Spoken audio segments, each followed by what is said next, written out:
반갑습니다. 이번 강의에서는 2의 4절 이상기체에 대해서 설명하도록 하겠습니다. 이상기체에 대해서는 연력학이라는 과목에서 상세히 다루겠지만 유체학에서도 조금 간략하게 설명하도록 하겠습니다. 왜냐하면 유체라는 것 자체가 액체와 기체 중에 대표적인 것이 공기라고 했죠.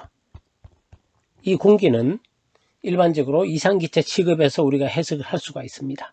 따라서 이상기체에 대해서 간략하게 어떤 것이다 라는 것을 알고 진행을 해야 되겠습니다. 먼저 이상기체, 영어로는 아이디얼 가스라고 합니다. 이상기체가 무엇인가 이렇게 수업 중에 학생들한테 내가 물어보면 대부분 답변을 잘 못하더라고요. 어떻게 한번 한 20초 정도 시간을 줄 테니까 한번 생각해서 말해 볼래요? 내가 안 듣고 있으니까 막 큰 소리로 얘기해도 되겠죠? 한 20초 주겠습니다. 지금부터. 책을 보지 말고 답해 보세요.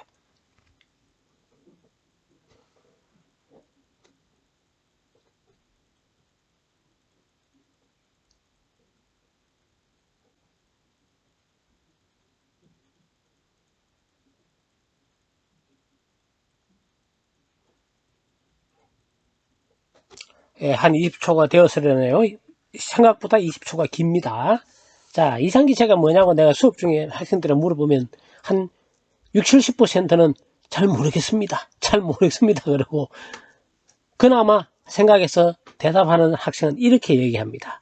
PV equal MRT가 승립하는 기체입니다. 또는 PV equal N 알파 T가 승립하는 기체를 이상기체라고 합니다. 이런 대답은 하는 학생은 뭐 좀 있더라고요. 들어보기는 다 중학교, 고등학교 때부터 이상기체 나올 테니까 다 들어봤으리라 생각이 됩니다.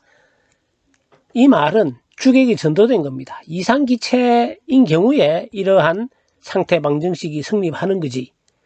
이러한 방정식이 성립하는 걸 이상기체다. 이상기체의 정의는 아닙니다. 이상기체라 그러면 무엇이냐를 살펴보면요. 이상기체는 분자의 입자가 전체 부피 중에서 어떤 용기나 이런 속에 있는 용기 중에서 분자의 부피가 전체 부피에 대해서 무시할 수 있을 정도로 작을 때 첫 번째가 되겠고요. 일단 두 번째는 분자들 사이에 서로 작용하는 힘이 있습니다. 밀어내는 힘, 가까이 가면 또 뭐 서로 당기는 힘. 이게 분자 사이에 작용하는 힘을 무시할 수 있을 때 우리는 이상기체라고 합니다. 다시 한번 살펴보면요. 분자가 차지하는 부피를 무시할 수 있고 분자 사이에 작용하는 힘을 무시할 수 있는 이런 가상적인 기체를 이상기체라 합니다. 그러면 우리가 한번 생각해 보겠습니다. 자, 분자가 차지하는 부피를 무시할 수 있다는 얘기는 분자가 적다는 얘기죠. 분자가 적다. 그 다음에 분자 사이에 작용하는 힘을 무시할 수 있다는 분자가 역시 적을 때, 멀리 떨어져 있을 때죠. 자, 이런 경우는 언제일까를 생각해보면 이렇습니다. 압력이 낮을 때겠죠. 압력이 아주 높을 때보다는 압력이 낮을 때. 온도는 높을 때겠죠. 온도가 자꾸 내려가면은 액체가 되고 이런 식으로 되겠죠. 그래서 일반적으로 온도가 압력이 낮고 온도가 높을 때 대부분의 기체가 이상기체인데 그러면 실제 압력과 온도는 뭐에 비해서 상대적으로 생각해야겠죠. 임계 온도, 임계 압력 이런 것보다 연력학에서 이제 여기에 대해서는 더 자세히 배울 것이고요. 그런 거에 비해서 상대적으로 그렇다는 얘기가 되겠습니다. 그럼 일반적으로는 그냥 아까 얘기했듯이 압력이 낮을수록 온도가 높을수록 유체학에서는 이 정도만 하면 되겠습니다. 연력학에서 조금 더 자세하게 배우시기 바라고. 그런데 공기 같은 경우는 일반 대기압, 1기압, 뭐 상온 한 20도씨라 그럴까요? 이런 상태에서는 상당히 압력이 낮고 온도가 높은 편에 해당됩니다. 그래서 이 경우에는 이상기체 취급을 할 수 있습니다. 영하 뭐 200도씨 뭐 이 정도 낮게 내려가지 않는 한 공기는 이상기체로 취급할 수 있고요. 그 다음 공기 외에도 질소, 산소 등등 모든 기체는 우리가 일반적으로 알고 있는 기체는 상온의 보통 상태에서는 이상기체로 취급해도 크게 틀리지 않는다. 이렇게 얘기를 할 수가 있게 되겠습니다. 자, 그럼 이상기체에 대해서 아까 전에 PV = MRT, PV = NRT 이런 답을 한 학생도 아마 있을 겁니다. 그것이 뭔지 한번 살펴보도록 하겠습니다. 이상기체의 상태방정식입니다. 이상기체의 상태방정식. 이러면 제가 또 물어봅니다. 뭐가 상태방정식이냐? 그러면 또 대부분 멍합니다. 답을 못합니다. 뭐가 상태방정식이냐? 물으면은 수업 시간에 전체적으로 물으면 대답하는 학생이 없으면 제가 또 한 명씩 콕 집어서 내가 물어봅니다. 그럼 또 아까도 얘기했지만 잘 모르겠습니다. 잘 모르겠습니다. 전부 다 잘 모르겠습니다. 그 중에 물론 아는 학생도 있겠죠. 자, 역시 상태방정식이라는 것은 상태량, 상태, 그런 연력학에서 배우겠죠. 상태 사이의 관계식을 상태방정식인데 특히 여기 나와 있습니다는 P, V, T 사이의 관계식이 상태방정식이라 합니다. 상태량 중에 P, V, T의 서로 관계가 어떤 관계가 있는가를 나타내는 것이 상태방정식입니다. 기체인 경우에 어떤 특징이 있느냐면 P나 V 둘 중에 하나만 둘만 알면 나머지는 저절로 정해진다는 겁니다. 또는 V, T를 알면은 P가 정해지고 뭐 그런 식이죠. 서로 세 개 중에 두 개를 알면 세 개 중에 두 개를 알면 나머지 하나를 알 수 있고 그것이 서로 세 변수 사이의 관계식이 있다는 거죠. 그런데 이런 상태방정식이라는 것은 딱 이상기체의 상태방정식만 있는 것은 아니고요. 이상기체가 아니면 조금 거기서 떨어지면 다른 방정식이 있겠죠. 역시 연력학 시간에 배우게 되겠습니다. 그러나 여기서는 이상기체의 상태방정식은 어떠냐? 이런 관계가 성립한다. PV는 NR바 T, PV는 MRT. 이거 다 들어봤을 겁니다. 아마 고등학교는 확실하고요. 중학교는 잘 모르겠고 뭐 고등학교 이후에 대학교 와서도 일반 물리 연력학을 이미 들은 학생도 있을 것이고 이런 학생들은 이미 다 들어본 방정식이 되겠습니다. 자, 여기서 N과 M은 N은 기체의 몰량이고요. T는 잘 알겠죠. 일반적으로 절대 온도를 써야 되고 M은 질량입니다. M과 N은 차이가 있죠. N은 몰량이고 M은 질량입니다. 자, 이와 같은 단위는 여러 가지가 있을 수가 있는데 일단 우리는 무슨 단위를 사용한다? SI 단위를 사용합니다. SI 단위는 크게 외울 필요도 없죠. 메타 3승 K 킬로그램을 사용하고 몰의 단위로 몰 있는데 이거는 그램과 킬로그램과 똑같은 개념입니다. 뭐 그램에 대응되는 것이 몰이고요. 킬로그램에 대응되는 것이 킬로몰입니다. 산소 예를 들면 산소가 얼마인가요? 16, 32가 되겠죠. 2가 있으니까. 자, 산소 1몰은 32g이고 산소 1km몰은 32kg입니다. 즉 우리는 SI 단위에서는 킬로그램을 사용하기 때문에 이 몰의 SI 단위는 킬로몰이 되겠습니다. 그 정도 꼭 알면 되겠습니다. 자, 그러면은 여기에서 P 압력 역시 SI 단위죠. SI 단위가 뭐가 되겠나요? SI 단위니까 파스칼이 되겠죠. V 메타 삼성 P는 빠져 있네요. P 뭐 온도. 자, 여기서 알바와 R이 있습니다. 이 차이는 뭐냐에 대해서 우리가 뭔가요? 요건 또 여기서 알바와 R에 대해서 살펴보도록 하겠습니다. 알바는 일반 기체상수, R은 기체상수. 자, 알바는 일반 기체상수, 영어로 하면은 이렇습니다. 게스 컨스턴트 기체상수죠. universal. 이게 무슨 뜻인가를 알면 되겠죠. 일반입니다. 일반. 보편적인 universe, 우주 하나밖에 없는 우주 전체에 통하는 universal, 전 세계적인, 더 우주적인 하나밖에 없는 그런 뜻이 되겠습니다. 일반적인, 보편적인 상수입니다. 즉 무슨 말이냐? 모든 기체에 대해서 다 동일하게 적용되는 값입니다. 알바는 뭐가 되느냐? 8314 줄파 킬로몰 K가 되겠습니다. 이 단위는 어떻게 되느냐? 이 단위는 여기로부터 나오면 되죠. 여기 항상 알바의 단위는 뭔가 하면 알바의 단위는 이렇게 해야죠. 알바는 PV, 아니죠. 알바는 NT분의 PV인데, 이 P, 파스칼과 또는 뉴턴 메타 제곱에다가 V, 메타 삼성을 곱하면 뉴턴 메타가 되겠죠. 뉴턴 메타의 단위는 바로 줄이 되겠죠. 줄. 그 다음 분모는 N, 킬로몰, T가 K. 따라서 알바의 SI 단위는 이렇게 됩니다. 줄 퍼 킬로몰 K.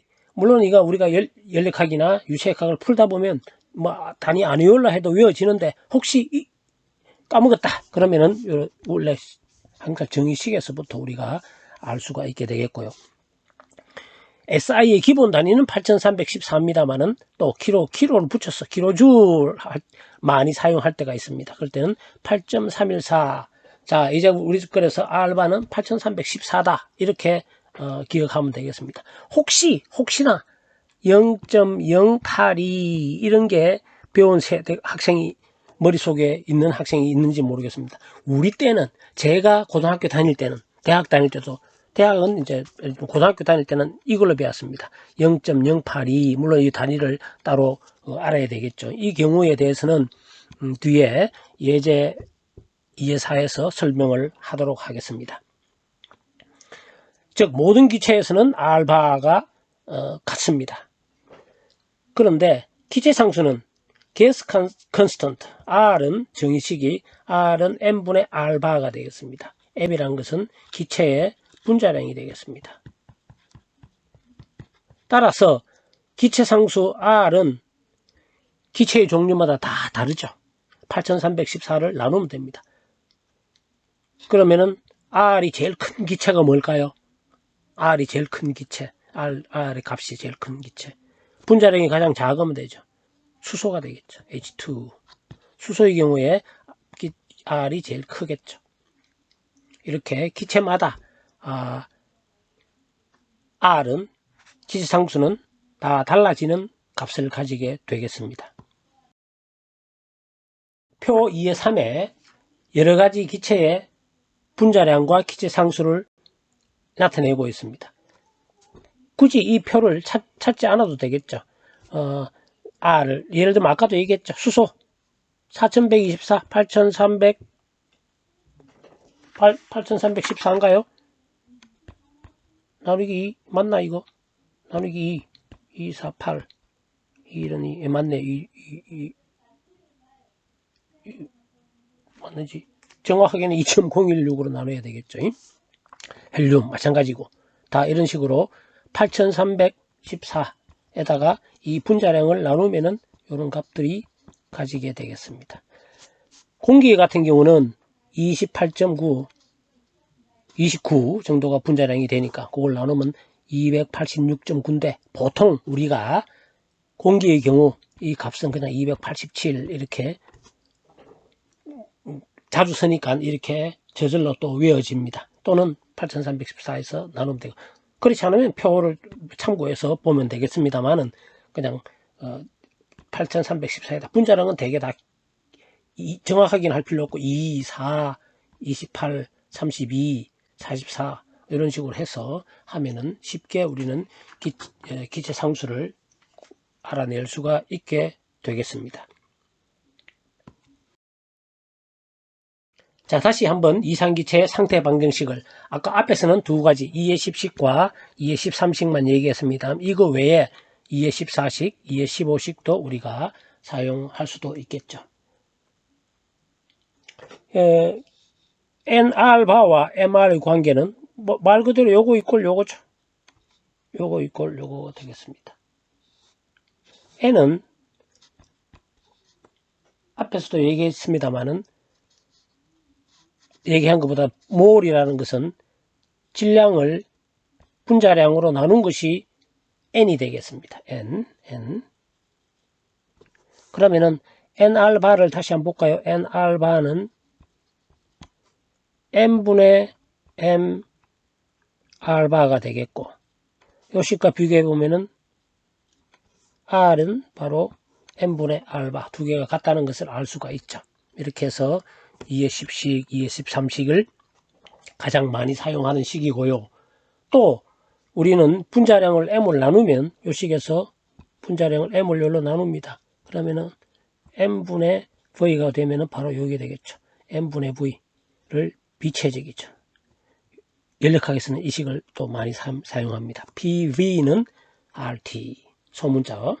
그런데 유체역학에서는 아까도 전 시간에도 얘기했지만 비체적 대신에 로를 쓴다 그랬죠. V와 밀도 사이는 로분의 1이니까 요 로를 이쪽으로 넘기면 유체역학에서는 2의 15식을 많이 사용합니다. 이상 이상기체 상태 방정식으로는 이와 같은 4가지 형태를 많이 섞어서 사용한다. 그렇게 알고 있으면 되겠습니다. 보충 설명 아까도 얘기했습니다만 SI 단위가 아닌 일반 기체상수의 값은 이제 0.08이 혹시라도 들어봤으면 0.08인데 이 0.08을 사용할 때는 이 단위가 뭔가 하는 것을 다 알아야 됩니다. 단위가 좀 복잡합니다. 복잡하다는 얘기는 무슨 말이냐, 식이 PV는 T인데 이 식을 N은 아니지 R바는 NT분의 PV인데 이 말은 P를 기압으로 사용해야 되고 ATM, V를 리트를 사용해야 되고 N은 모를 사용해야 되고 K는 온도는 K 쉽습니다. 즉 0.08이라는 걸 할 때는 이 단위까지, 이 붙는 단위까지 다 알아야 됩니다. 또는 이 0.08을 사용할 때 P는 압력 단위로 ATM 단위로 해야 되는구나. V는 특별하게 리트를 써야 되는구나. N은 모를 써야 되는구나. 까지 알아야 요거를 제대로 사용할 수 있겠고, 예제 2의 4에서 여기에 대해서 예제 2의 4의 보충 설명에서도 또한 이것에 대해서 설명하겠습니다. 그럼 예제 2의 4를 한번 살펴볼까요? 질량이 2kg, 온도가 30도C, 부피가 5m 삼성인 용기에 있을 때 이 용기의 압력은 얼마냐? 질소, 이게 M이죠. 온도, T, 부피, P를 구하는 문제네요. P는 어떤 식을 써도 좋습니다. 우리 책에 있는 그대로 할게요. PV는 MRT를 써볼까요? PV는 MRT를 쓰면 P는 V분의 MRT가 될 것이고, 자, 부피 고민할 거 하나도 없습니다. 우리는 SI 단위를 쓰면 됩니다. SI 단위는 V, 뭘 쓰냐 걱정할 필요, 우리 SI 단위 다 알죠. 이제 5m 삼성이 그냥 5m 삼성이 되겠죠. M 질량 2kg, kg 단위 2 곱하기 R. 자, 이 R이라는 것은 R바는 얼마라? 8314. 질소가 있다는 질소 앞에 가서 표를 찾아도 되겠지만 질소 N 분자량이 얼마인가요? 14. 그러면 N2니까 질소는 N2입니다. 이 원자고요. 분자는 28이 되겠죠. 따라서 이거는 28분의 8314 이렇게 되겠습니다. 이 질소에 R 값이 없어서 못 푼다 이러면 안 됩니다. 이렇게 해서 R, MRT, T는 30도씨니까 여기다가 273.15를 더하면 되겠죠. 그러면은 303.15가 되나요? 303.15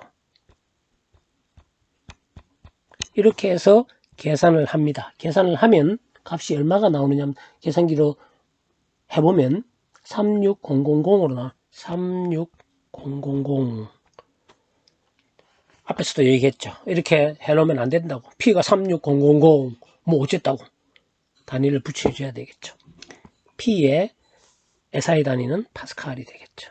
이렇게 이제 각 물리량의 SI 단위가 뭔지는 쉽게 알아야 됩니다. 이거 그렇게 어려운 거 없죠. 힘, 뉴턴, 압력, 파스칼, 이일, 줄, 동력, 와트, 이 정도밖에 더 있나요? 크게 외울 거 많지 않습니다. 자, 이러니까 36kPa이 되겠죠. 36kPa. 이렇게 문제를 SI 단위로 하면 쉽게 해결할 수가 있게 되겠습니다. 설명에서 SI 단위로 하는데 앞에서는 PV는 NMRT라는 시구를 사용했는데 이제 PV는 N알바T를 사용하면 그럼 어떻게 구하느냐 라는 것을 SI 단위로 한번 보여주고 있습니다. 역시 P는 V분의 N알바T 그러니까 V는 메타 삼성. 자 이제 N 킬로몰이라 그랬죠. 2kg이고 분자량이 28이니까 2kmol, 여기 킬로몰이죠. 즉 N의 SI 단위는 킬로몰 단위로 해야 됩니다. 따라서 이거는 2가 와야 되겠죠. R반 얼마? 8314. 이제 이거는 외워야 됩니다. 그 다음에 T는 이렇게 하면 계산하면 역시 똑같이 36000 앞에 틀리면 안 되겠죠. 같이 나오겠죠. 이렇게 되겠습니다. 이 부분은 이제는 여러분들은 몰라도 됩니다. SI 단위를 안 쓰면 이렇게 생각할 게 많다는 것을 보여주고 있습니다. 알바를 0.082를 쓴다면 P는 N 단위를 뭐로 해야 돼? 몰로 해야 되면은 g이로 해죠. 2000g을 28로 나누어주고 알바를 0.082로 했다면 T는 K 이거는 맞고 V는 뭐야? 리터 이렇게 되겠습니다. 그럼 답은 계산하면은 0.3551인데 0.3551 어땠다고? 압력 P는 0.3551 어떻겠다고? 단위를 이런 단위를 쓸 때는 이 압력 단위가 뭐라는 것도 ATM을 써야 된다는 것도 알아둬야 되겠습니다. 자, 이 말은 이거의 단위가 그렇다는 얘기죠. 아까 이거의 단위가 어떻게 된다 했나요? 리터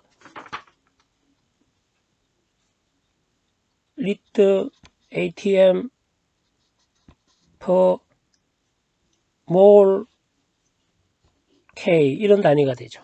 그러면은 이것도 요거에 단위까지 다 붙여야 됩니다.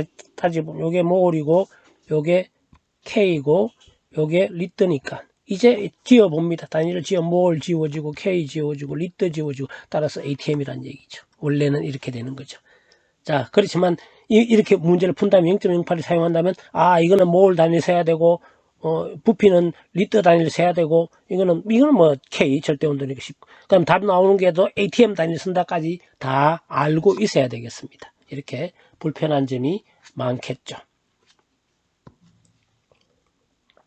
예, 앞에 있는 얘기를 다 설명하고 있습니다. 자, 0.082 사용하면은 이렇게 되고 이거 하면은 파스칼로 환산하는 거 이제 단위 환산하는 문제 더 이상 하지 않겠습니다. 1기압이 몇 파스칼인가 알면은 금방 환산이 되겠죠. 자, 어쨌든 우리는 이제는 SI 단위로 주로 한다. 다음 이거는 뭐 유체가에 해당되지 않는 부분입니다만 연력학에 있어서 약간 보충 역시 중고등학교 때 다 배운 보일의 법칙, 샤를의 법칙, 보일 샤를의 법칙 뭐 이런 얘기를 했죠. 이것은 용기 속에 일정한 질량이 있을 때 얘기입니다. 즉 우리는 근데 이건 뭐 특별한 법칙이 아닙니다. 우리 이상기체 상태 방정식에서 다 얘기될 수 있는 거죠. PV 이꼴 MRT인데 요 T를 여기로 넘기면 이런 식이 되겠죠. 근데 만약에 질량이 일정하다면 기체도 일정하고 하다면 요놈이 일정하겠죠. 따라서 T분의 PV는 컨스턴트하다. 이게 보일 샤를의 법칙이죠. 뭐 굳이 말을 붙이자면 근데 이제 우리는 이런 거 사용 안 합니다. 사실은 이제 그냥 상대 방정식으로 그냥 당연한 겁니다. T분의 PV가 일정하고 그 중에 온도가 또 일정하다면 온도가 일정하면 T가 일정하니까 PV는 일정하고 그 다음에 압력이 일정하다 이러면은 압력이 일정 압력 지우고 T분의 T분의 V가 일정하다. 이것이 그냥 샤를의 법칙, 보일의 법칙인데 제일 먼저 이 사람들이 이렇다는 거 알아냈으니까 이런 사람 이름 붙여서 법칙이다 이렇게 해준 걸 뿐이죠. 이 보일과 샤를의 법칙을 굳이 그래프로 나타내자면 이와 같이 되네요. PV 선도에 나타내면 PV가 일정하니까 반비례고 P와 V는 V분의 컨스턴트니까 이렇게 반비례 곡선이 되겠고요. 그 다음에 T분의 V는 일정하니까 요거는 넘기면 T는 컨스턴트에다 V니까 직선 이렇게 되겠죠. 이렇게 곡선으로 선도로 나타내면은 그림 A는 보일의 법칙, 그림 B는 샤를의 법칙이 되겠습니다. 특별한 법칙은 이라기보다는 그냥 상태 방정식에서 쉽게 알 수 있는 그러한 상황이 되겠습니다. 자, 이상으로 2장의 6절 강의를 마칩니다. 수강하느라고 수고했습니다.